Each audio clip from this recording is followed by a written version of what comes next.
Well, I'm Cristofaro. Nice to meet you. I do work, let's say, as a consultant, product security consultant, mostly advise people how to improve their own devices, their own SoC, system on chip. I also test all these things, and my research mostly is done on fault injection, trusted execution environment. You may find white box cryptography paper around from me, but today we are talking about device exploitation. We are talking about a number of things that I hope that are going to interest you. But first, after, let's say, a few words on me, let me introduce to our friend, the link DSL2640B. Okay, so these are the default 192.168.1.1.1, and user and password are admin. That's quite clear.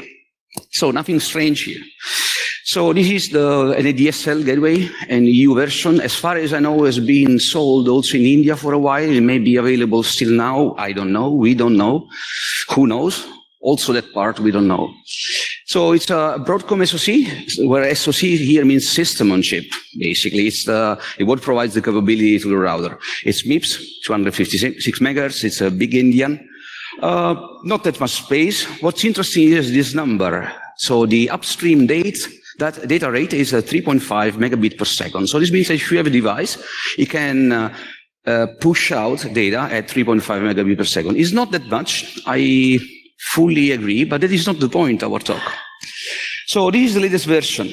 The previous version is downloadable, and the firmware image is available, and it has also something interesting. Well, let's see if it's interesting. Yeah, thank you. Any better? Okay. So it's been released in 2007, right? Wow, it's quite ancient stuff. Wow. So the firmware is customized by country, so the differences can be significant. It's in end of life since 2013, so meaning it's end of life. No one is going to support it. Now it's 7 years, okay? Then there is only one CV on cross-site scripting.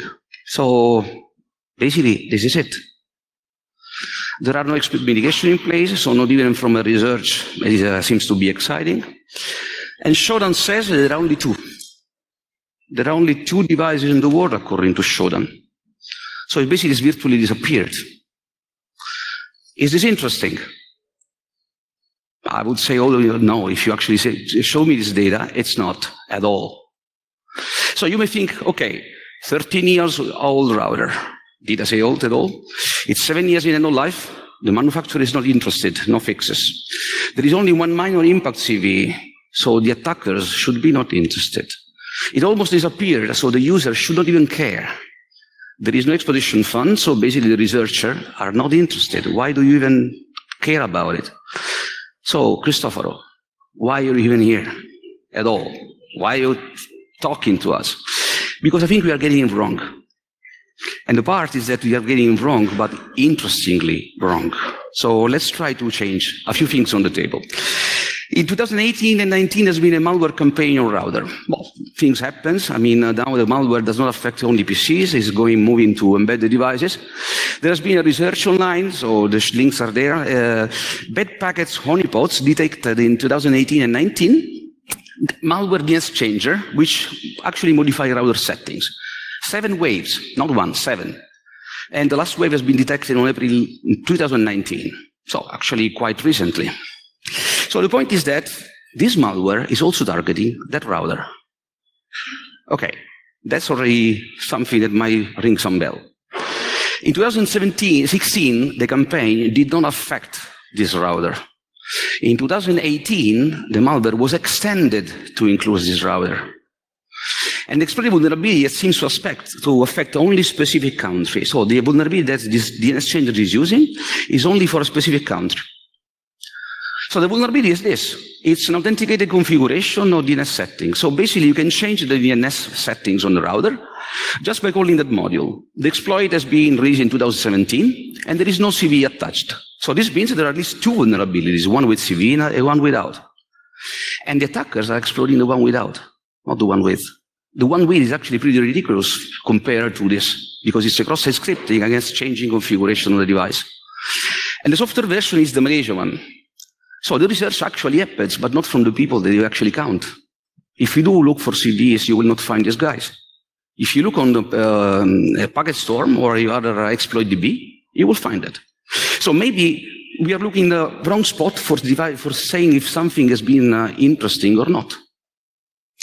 So the point is that basically, D-Link actually in 2016 released a security advisory for the first campaign, and also fixed the device. Not this one, the one before, 2740. So advisory, fix. In 2019, that security advisory has been updated to reflect the malware campaign, because it's been updated. Malware updated, security advisory updated, but no fix for the new router. Zero. So this device is still vulnerable to the attack. Okay. Then I think we started to get interested, maybe. There is one point here, that actually the policy of D-Link and many other vendors is that if the device is in end of life, you will not be able to provide any firmware update by policy, regardless of how serious is the vulnerability in general. Of course, they can decide to change this policy ad hoc, but this device is actually vulnerable. Not only in 2019, in October, Fortinet released the advisory for other routers that D-Link said that, well, no, we are not going to fix it. So basically, after this kind of communication, in October, as far as we know, they went out public with disclosure. So basically, D-Link says it will be unable to resolve device or firmware issue. So basically, if you cross the line of end of life, no one is going to fix that. The policy is in effect. Is this good for attackers? Well, you actually have exploits with an infinite, guaranteed infinite lifetime. How do you call them? Usually we call them 0 days when there is a vulnerability and there is no fix. You call them N days when there is the vulnerability and maybe the fix has been applied a bit after. This vulnerability exists, it will never be patched. I call them no days. So they're going to stay there forever. Well, in the end, the actual impact depends on how many of those devices are there, right? And if you look at Shodan, there are only 2.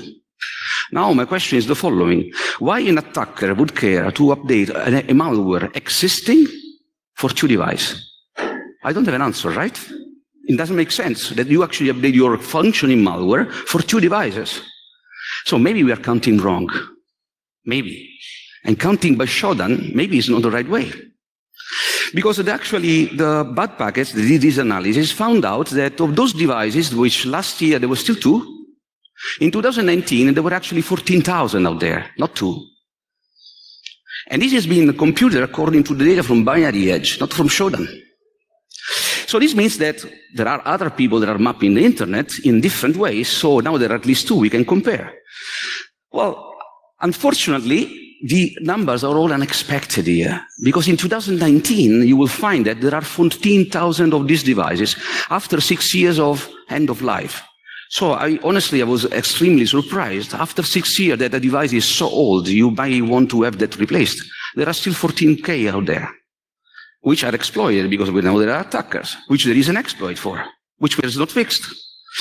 So basically, this number only reflects the devices which have services exposed to the internet. So all the devices which instead may be beyond the NAT, not accessible, not reachable, or may have, for any reason, would not be able to be exposed, they are not reachable. So this means that the actual numbers of devices which are out there is more than this, at least this.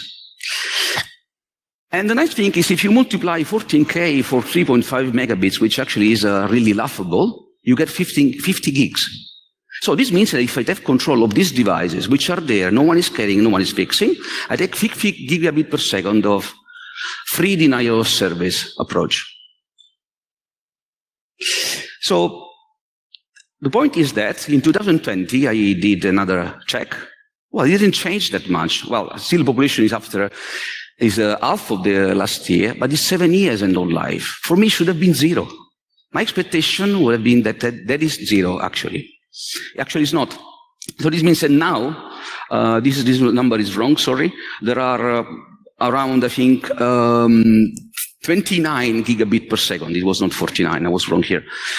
This is done, let's say, less than 1 month ago, the measuring. So we are in a situation where basically we have one provider says that there are 2, and this is the one that we actually refer to.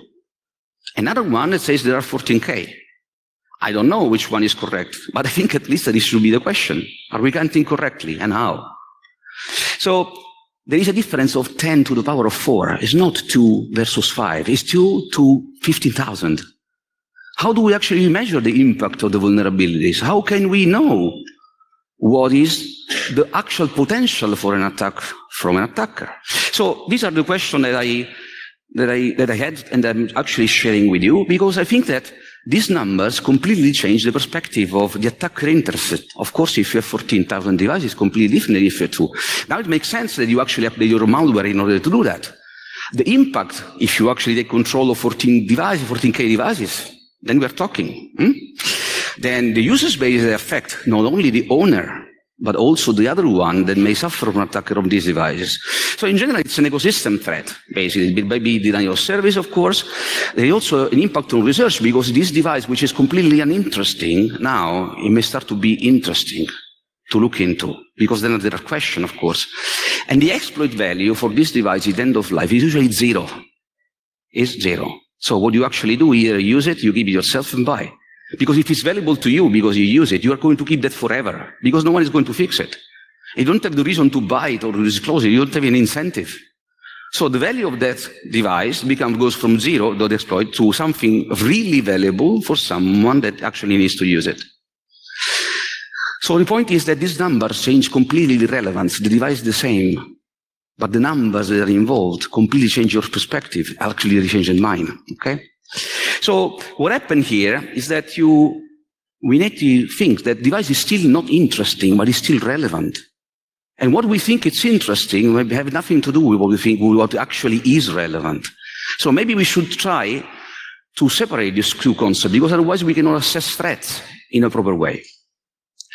So for me, it became important to show this summary to you. We have an old router, which is expected to be virtually disappear, which is still there after 7 years against any laws of physics of a reasonable approach. It's actively exploited by attackers, we know. It has potential for scaled attacks. It cannot be removed from the internet because there is no policy. It's your device, you are using that. Who would accept to remove that? I would not accept to remove it. Mine, I can use it. The point is that me using that is going to cause a threat for someone else. We cannot even count its population reliably. I get a 10 to the power 4 factor, not +3 or +4. So who is right? I don't know at the moment. I tend to think that the actual number, second number, is more correct, because I did a sanity check on the answers from the devices that are reported by Binary Edge, and to me, because I know this device quite well, they seem the actual responses. So if I should select one choice, I don't think there are 2, I think there are more. Of course, I didn't check myself, because that would be, let's say, not a nice way of doing that. But I tend to think that those numbers are not necessarily just faked. And also, we have no idea what vulnerable can be. We have just a cross-site scripting. How bad can that be?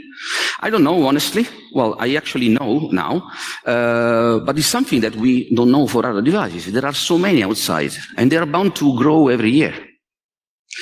So this may apply, what is reasoning, what we see, to any other or to many end-of-life devices out there. So I'm trying to raise a point here, in general, that I think we should think about. And the right way to raise a point for a researcher is to do research, because then we have data, we have numbers, we know how bad it can get. I'll try to show you how bad it can get. Well, basically, for me, I want to tell you a tale, and I use this tale also for showing how I reasoned as an attacker, as a researcher, because then it can become valuable also to other people that want to do similar research on these things. So after posing this question, I want to see how bad it is, and I want to share with you how I did, or how easy or difficult can it be. So in general, it may be, say, not so easy sometimes, but not even so difficult. Let's see a bit how it works. For me, that's how it started. It started before the story. It started completely. It started for one very practical reason. I just set a lost password. Completely. And the point is that I didn't want to, I needed this password because I was requested to give this password, and I don't know, but I had to avoid my configuration reset. So basically, I could not reset the router. First, because the device was not under my control in that moment, and I didn't have a config available. So I cannot just go inside the house of someone and say, hey, let's reset. I have no idea. So that was not an option. But luckily, I had some notes from a previous reconnaissance that I did a bit of time ago, a long time ago on the device. I usually, when some new device arrive at home, I always take the opportunity to explore and see how the technology is evolving. So I do the usual stuff like trying to find the console, connecting an map, mapping services and what it is. So that's usually my usual practice, is at least like the last 10 or 15 years. I don't do that for everything, but I usually take the time for doing that because I know that these notes might be useful for learning. I don't do the full process of research. I just leave this note around. And they actually became useful because, of course, I mean, I had this. And you might think, okay, Cristofaro, connect the console, take the password out, and you're done. Yes, that's what I thought. But because I completely forgot one thing, I'm going to show you in a moment. The console is conveniently available. You just connect. It even says console. You don't need to search it. It's beautiful. I mean, nowadays you need to solder, open to a number of things. So there are no surprises. I want to give you surprises over here, basically. And you just get a cable and connect. Okay, I'm done. Ugly. Actually, no, I don't have a way in, because in order to get the password, I need a password. So honestly, no, that actually is what, hey, maybe you need to find something else a bit more serious than this. So actually we need a vulnerability, because the device, the password is there. I need to find it out. I need to actually ask for it. Okay, good, but I cannot connect on the console. Done. So at this point, I started digging into my nodes, because that's what you do. Normally, the first thing that you do as an attacker is reconnaissance. You start connecting all the information you have. I had already done this process, so I don't need to redo it. So I just look through my nodes. And what I found is basically that I had the output of PS, as you can see. This is the console.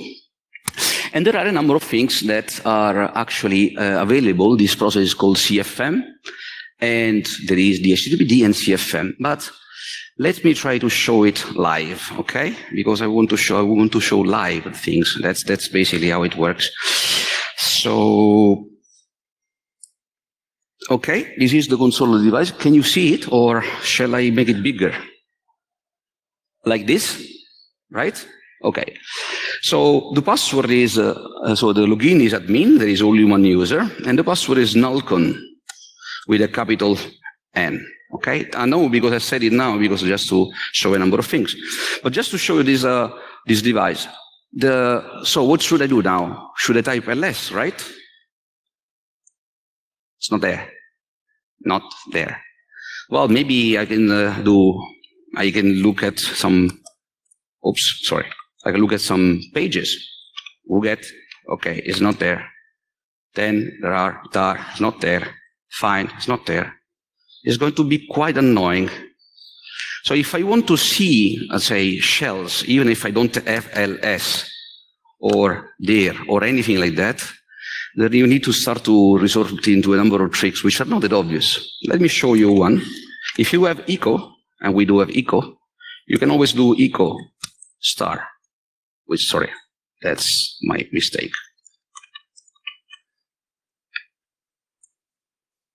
That's the way of doing ls, if you don't have ls. Do you want to see the directory? Well, if I do the directory bin, that doesn't really work. It's just like an echo of bin. But if you do this way, then you start doing ls. So there are a few tricks that are available to someone which is experienced in all these things. No, I don't want to annoy with all this. So these things are available on the internet.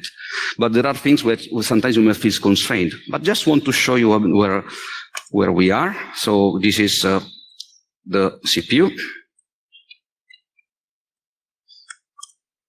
You see, basically it's a model BCM 255. It's a MIPS. Okay. So we'll keep this console away for a moment. We don't necessarily need it at the moment, okay? So we continue our presentation just to show you, well, wait, sorry. My apologies. Yeah. Just to show you that if you do PS, you actually see the same thing. You see the CFM there, HTTPD and CFM, just to show that how does it work. Good. Now let's continue with what we are doing. So it's a very stripped down console. There's a minimal shell with BusyBox, nothing really serious. And the process we have seen is CFM, it started boot. So it implements all the relevant router services. It's not really special. It's just extremely big. It implements the HTTP and the device configuration plus a number of stuff which is not relevant for our talk now. Okay. So we can continue on the site basically, and the available services. I don't have netstat. How do you do that, right? You do this. You do proc net UDP. This is what you see, and this is a port which is interesting. This is an UDP port. Okay, this UDP port, if you actually do a bit of math, is 65002. Nothing really special. The problem, which I'm not going to share here because it takes a bit of time, is that how do you map this to the actual process? It took me really a while. The reason is that without LS, I cannot map the inode of this to the actual process. So it was being really painful to understand who opened this port in order to find out. But let's not go to that. So basically, the first thing that you actually do is that, well, you have a UDP port. What would you do? And you need to find a password.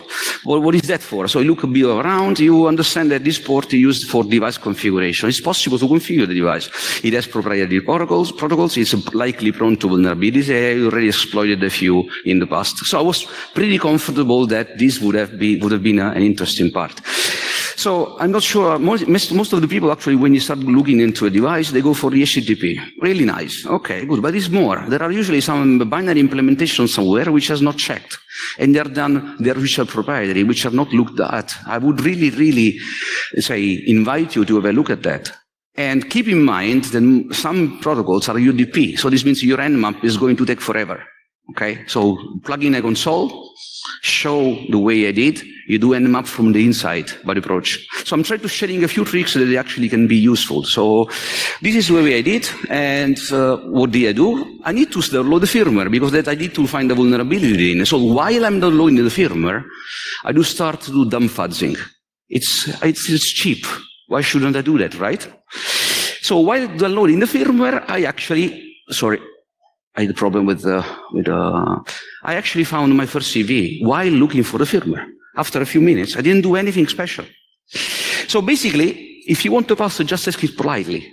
I didn't do anything rather than this. So I found out that, my fuzzer found out that if you actually do that, like 0x, so 0, 0 and 0, 1 repeated for n times, for some reason the device gives me the password. For some reason. I don't know why. So basically what you see is that the port is that one, that is the request, really simple, Python, there is no exploit involved, really, and it just says that password. Of course, in order to show you something, I put the password, you forgot it again. So nothing really special from this side.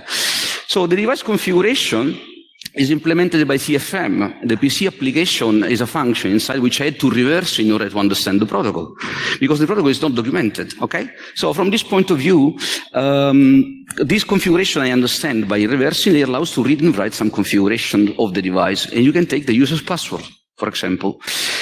There is no authentication. Well, actually, it checks for the MAC address, which I'm not sure why it even does it, because in principle, there is public information. If you're on the same LAN or on the Wi-Fi, you can always get that. So this is no point. This is the protocol. You actually have to provide a MAC address, like 6 bytes of nothing. You need to provide a command, which is 0001 in our case. I don't know the other 2 bytes, what they are for. They're actually not used. And then you have a payload which is not used. So the only thing that you need to provide is 0001 at the right location. And you only need to make sure that the MAC address does not start with bit 1, because otherwise its multicast is not used. Now I know why my fuzzing has been triggered within minutes. Because the combination that gives you at byte 6 and byte 7, 0 and 1 are pretty large. So this means that just by trying, I actually got my password. But now, of course, I did some demo that I want to show you. And give me a second. So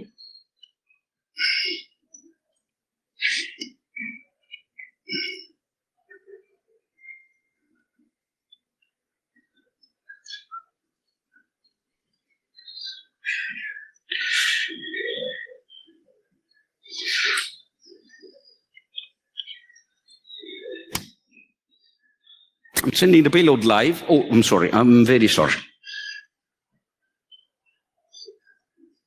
So I'm sending the payload live. Let me redo it again. Are you able to read it? Okay. So I'm sending my payload, and the device spits all the information. You see that the bus is null count. So I didn't have to do anything more than just a bit of fuzzing for finding that. So it's nothing really special here. The lesson is here, just go simple. Very simple, because otherwise you are lost within a lot of things. Okay? So nothing really special, but at this point, researchers actually becomes curious. The point is that if you have this one, you get full device control via the web GUI. Okay?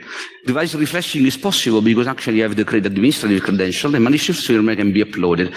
So question would be that if you are able to exploit this from the outside, using browser pivoting, for example, you could find a way that your user visits a Flash page, or sorry, not Flash, a JavaScript page, and then you find a reason for sending that.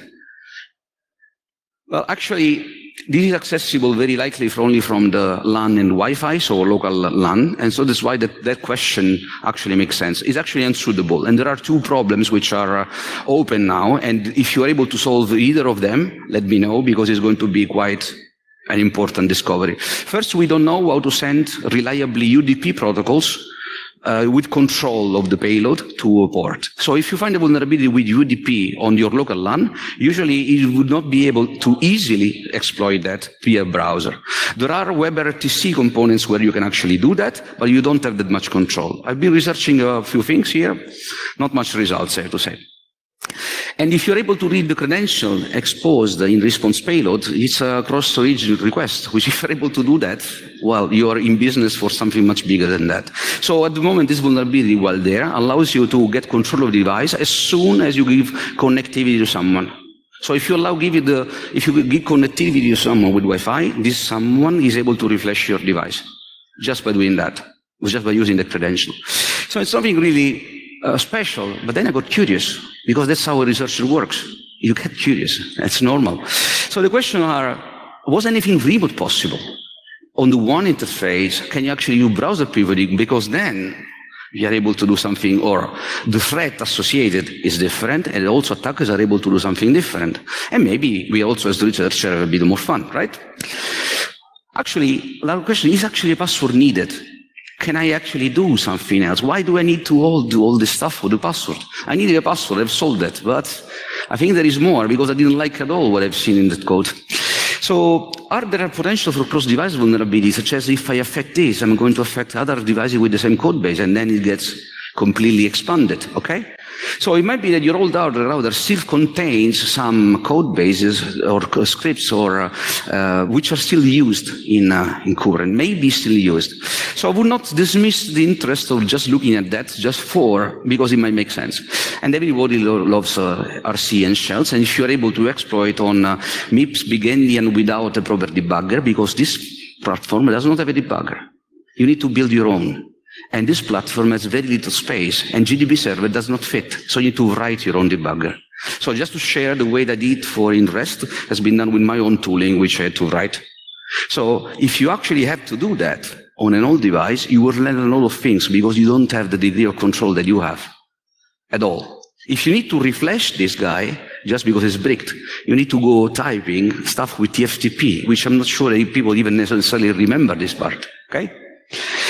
So I got hooked into looking a bit more. What can be done? I didn't know at the time about that there were still 14,000 devices. I actually didn't, honestly. I was just curious.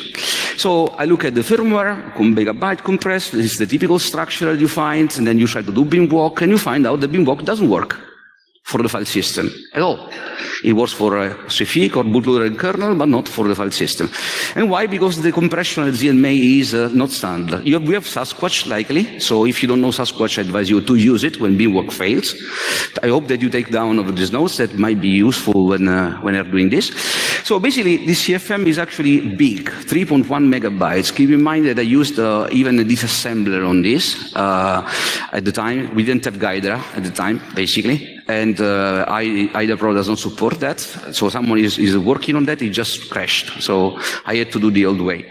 This is not present in GPL source code. This implements micro-HTTPD, which I also reviewed, is not that bad. I mean, if you find the vulnerability there, you're affecting millions of devices in one go. So if you're interested in being impactful, look into that, because then we can fix a lot of things. And the authentication is done with an external library. So, for example, if I need to do a password update on this guy, your browser, this is the binary, the big binary, which implements the HTTPD, and there are all these modules which supports the request from an incoming request. They are MIME type sender. It's not that strange, basically. The authentication is provided by something which is a backend service, so it's an external library, so it's not done within the CFM, it's outside, which will bring some interesting effects. So if you have a request for any CGI module, it will come down to HTTPD. The server will check if for this request the authentication is required. If it's required, it is going to ask to the external library, okay? If it's, let's say, authenticated, or if the authentication is not required, it passes the request at the module which is CGI inside. Nothing really special.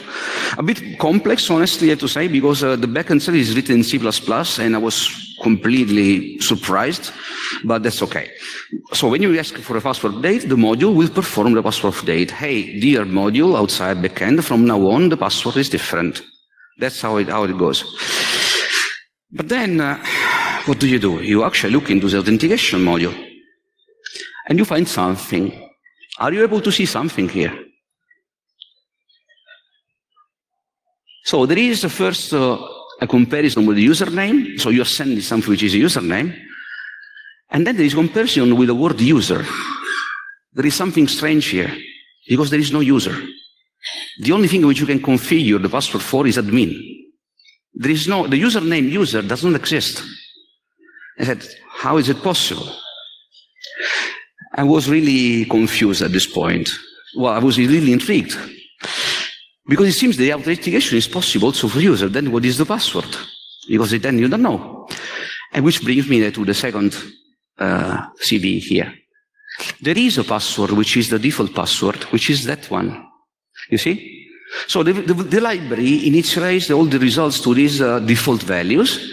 So always look at the default values of passwords, because they are there. So someone needs to change it. The point is that the value for that password is that one in ASCII. So if I actually use that one, I'm going to probably connect. And this is what we're going to do in a moment. I'm going to do that in a different way. Also, I will show you that in a different way.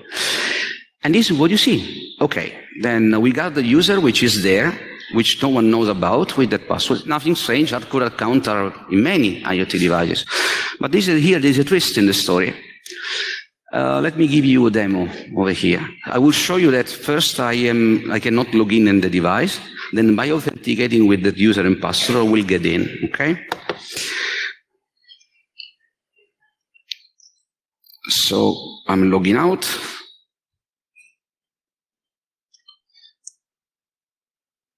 So if I actually use user and any password, I'm just logged out. I say this is a you are not allowed to, okay? Now at this point, let me do that through my exploit here, which is going to show that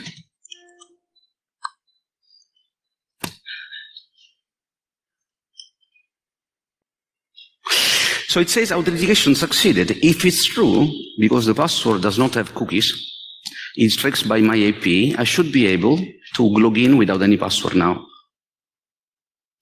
Let's see if I'm correct. If I'm not correct, it's a mess. So you see that? I'm in directly. I didn't use that. I didn't let my script do it. If I just to make you convinced about that this is what I'm doing and to be very open with you, let me try to log out. Just 1 second. Give me the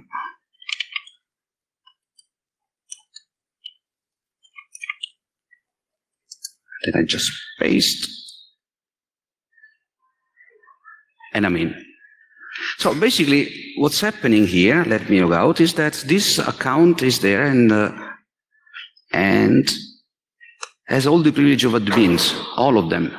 And the reason is not a user account just because it's a user, it's an administrative account because there is no privilege management. As soon as you're in, everybody is the master there, okay? So you think you can already see that something can go wrong quite seriously here.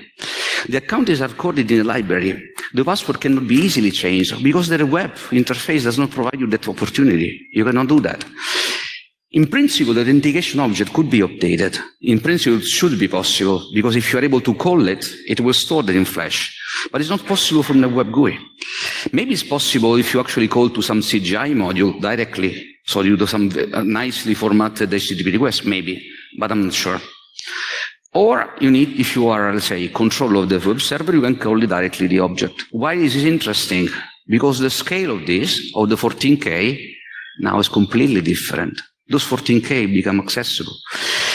Because, of course, everything is accessible from LAN and Wi-Fi and not from the one side, but it's very attractive vulnerabilities because it is almost unchangeable. No one is going to fix, and a browser can actually authenticate for you. And once you authenticate for you for every device, you don't need anything else.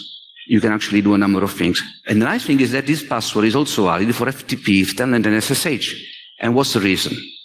The reason is that the library, which is external, is used also by them. So when you see an library with just authentication outside of your process, my advice of someone that has a bit of expertise for this, look also that our process uses that library. Because you might find a lot of surprises. Because of course, if the authentication is done within your process, it's confined to that. So I thought that it was also a good observation to share, because there is also, even if it's a very old device, if you look at the right perspective, there are a lot of learning points. So while we are discovering that it is actually quite a disaster in terms of what is outside, we are also learning a number of things. So the point is that it's maybe applicable to all our devices out there, not only to the one that I investigated, which are from Europe. It's also applicable, I'm pretty certain, to the next generation of device, which is the SL2641B. I don't have one, honestly, and the emulation of this device is actually painful. Okay, so basically, we can sleep well if we, in case we actually lose the password. There are also a few interesting notes. You assume that the password is there and it's hidden. No, it's actually in the source code. So you download the GPL source code and the password is there. User account, and you see that in red here is the same password. So there's nothing hidden here. No one is actually just looking into that for 13 years. And that is the problem. We think that something is not affected because we don't look, honestly. So it's present in the source code. Now it's also internet. If you look at this, look, super account, this, ASUS password, ASUS password. It's a linked device. I have no clue why it's there, honestly. And this supports it, so the password is there. It's visible. So you can actually do this. So, by the way, this page is almost disappeared. I do remember that I looked for that at the time, but now basically almost no trace for that.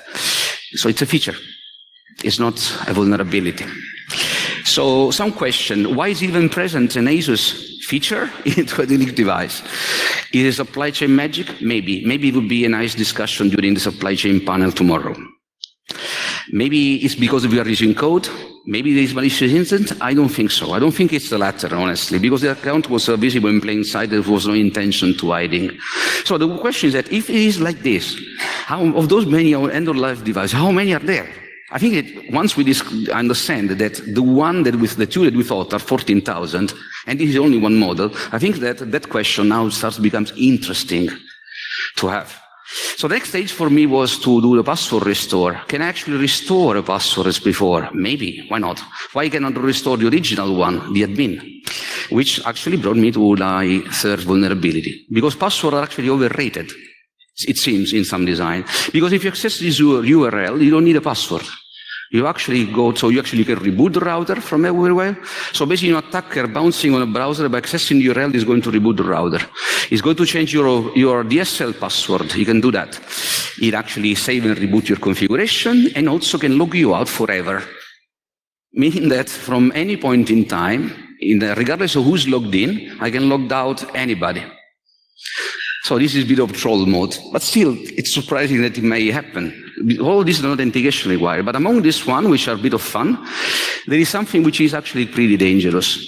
So if you actually call this vulnerability, you're going to have a full router configuration reset. Full, completely. So it goes back to your admin password, okay? So the admin password is stored to the initial value. And the point is that if your IP doesn't change because you left that at 1.1, you actually are able to know the password because you're restoring that. You don't know the previous one, you just bypass that one. Demo. So let me do that. I'm sorry.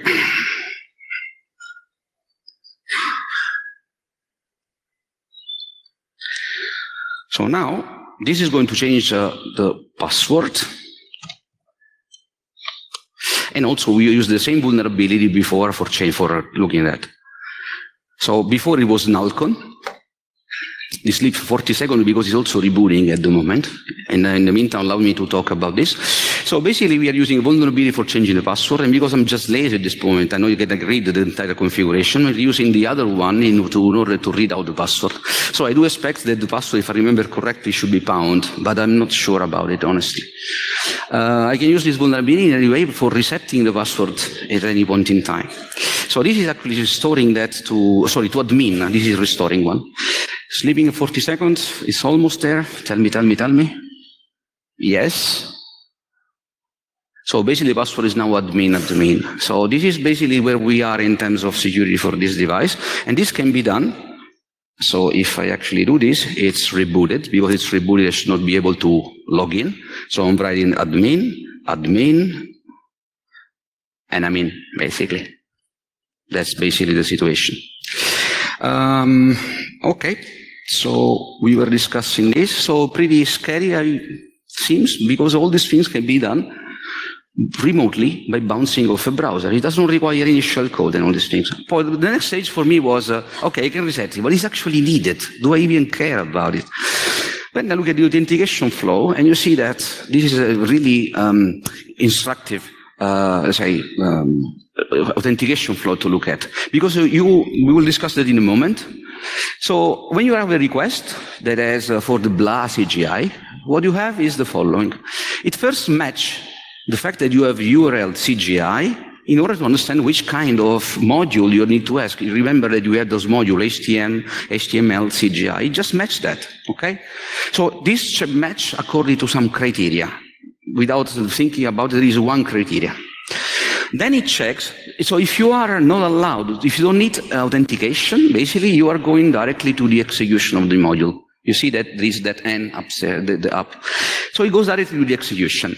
Instead, if you require authentication, you go through the authentication flow. But before being authenticated, they check if there is a URL that has images, because for images you don't need. And the criteria here is different from that one. We are going to see that in a moment, okay? So you actually match images if it has 7 characters. If you don't have it, you go through the authentication. If you have it, you bypass the authentication, right? And you go to the execution of your module. Finally, when you arrive at, so if you fail the authentication, you are rejected. But let's assume that you actually pass it, you go to the module, blah CGI. And here, they also check again what kind of module you have. And it's the third way of checking, which is inconsistent. So you have one way that checks one place, one way checks another place, and one way checks another place. Do you see vulnerability here? Well, as long as you have an inconsistency between the idea, there are assumptions which are different. So basically, the point which is the next vulnerability, is the following. The match requires that .cgi is at the end. Okay? The string compare requires that is the start, because that's another criteria. Then the string requires the module name can be anywhere. So this means that if I pass this, it's going to bypass the authentication with the image, it's going to be identified as a CGI, and it's going to call the module make me a sandwich without any authentication. And it is basically just by looking at discrepancy, you actually do that. So let me show a demo. And we are almost done, because we are almost running out of time, I know. Yeah.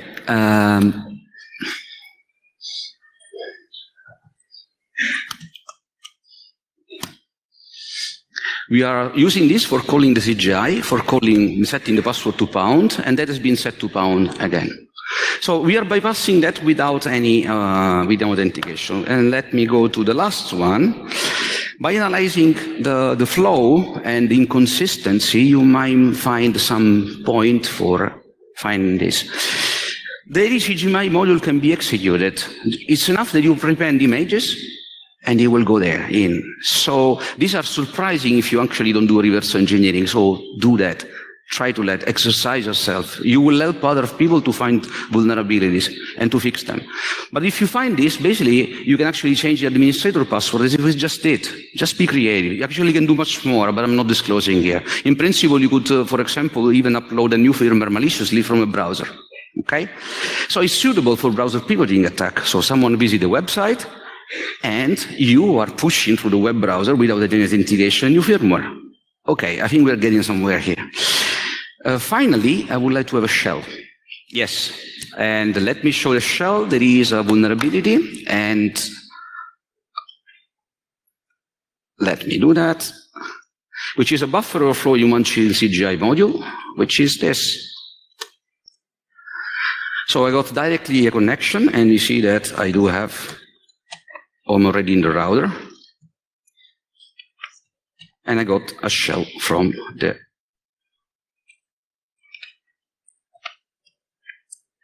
This is it. So I got shell directly by exploiting that buffer overflow. If you want to have more details, there will be public at this conference, after this conference, and I will be doing a number of things. So which brings us to our last point of the slides. So this is a few reflections. This is suitable for browser pivoting, but cannot be exploited easily. But let me go to the conclusion. I think there is an ecosystem problem here. There are many devices that we are not even able to counter there, and we underestimate relevance. We don't have a way of understanding how vulnerable they are, and even the impact that we underestimate may be completely off. And I hope that with this research has shown that many things are even beyond what is currently pluggability are possible. The attacker can actually do that. I hope that you have seen a few tricks which may be helpful. I'm available outside for a number of things. And I hope that the choices that you have seen that I made would be useful to you. In any way, an old target can always provide some food for thought. I will take the question outside at the conferences because I understood that the time is quite limited at the moment.